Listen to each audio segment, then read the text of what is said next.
Do you want to listen to some complete bullshit? ID scheme will help stop illegal working and strengthen our borders. It will be mandatory for proving your right to work, making identity checks faster and simpler for UK citizens and legal residents. This will block access to jobs for those here illegally, sending a clear message. If you come here unlawfully, you won't be able to work. They come here illegally, they don't want to work anyway, do they? I mean, I'm not being funny, but most of them are lolling about in hotels, having everything paid for them, being chauffeured to school. The kids get picked up in minibuses free of charge. They're living, the dining standards are like cruise ship quality. Look at the Copthorne Hotel near Gatwick. Have you seen that video on YouTube? It's cruise standard living. In fact, the guy who made the video, it's undercover footage from an employee, and he said there are children now born into this lifestyle in this particular hotel who, when they drop something on the floor, they think someone else is actually going to pick it up for them. Literally, one man sat down and had 10 eggs for breakfast, and he wasn't going to eat them. He just liked the fact he could put 10 on his plate.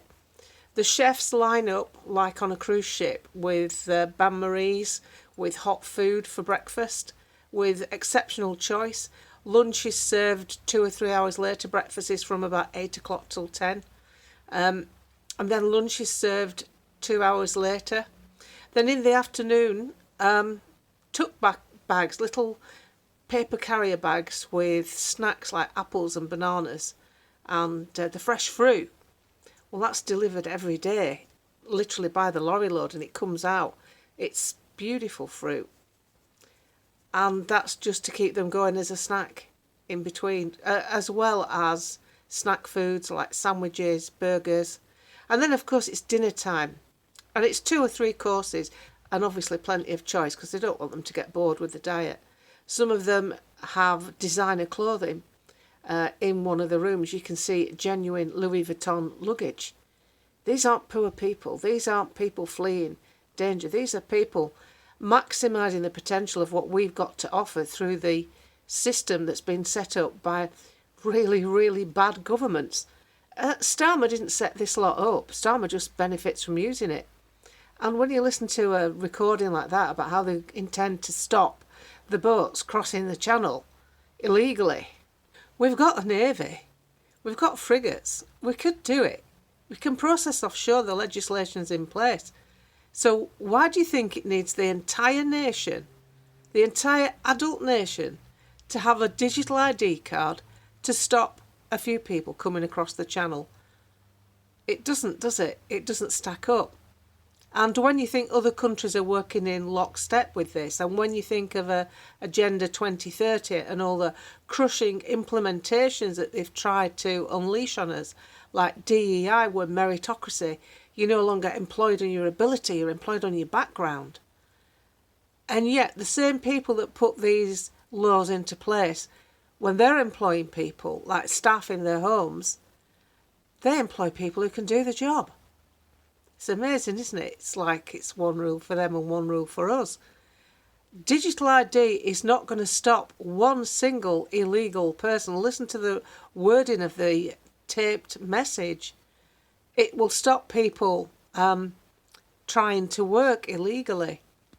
But they're illegal, how would you know? Because all they need to do is borrow someone's card and pretend to be that person. It's easy. This isn't going to work. This isn't about immigration. This is the selling tool that they're using because that's the only thing they can think of to get you to agree to it. If you go in a shop, currently, the transaction that you make is private. It's between you, the shopkeeper, and the place you're drawing the money from on your card, if it's a digital transaction. It's a private transaction. But once you get a digital ID, that means every time you make a transaction for anything, every single part of your information goes through on that card. It's available because they've just accessed your digital ID. So due to the fact that big firms get tech breaches and hacking and they get blackmailed before they get their stuff back, what are the chances of all your records financial, health, habits, friends. What's the chances of that slipping into the wrong hands?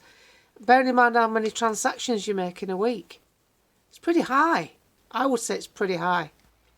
So we have to resist this, because this is mission creep control. As I say, being rolled out across Europe as we speak. Even Hungary are trying to do it.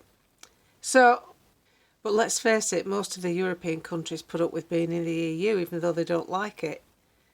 And the European countries are the one that let a very dubious character march right through their countries during World War II. It was the Brits that stood up to it all. It was the Brits that said no. Well, it's time to say no now. Digital ID is not for us. It's for them. It's surveillance.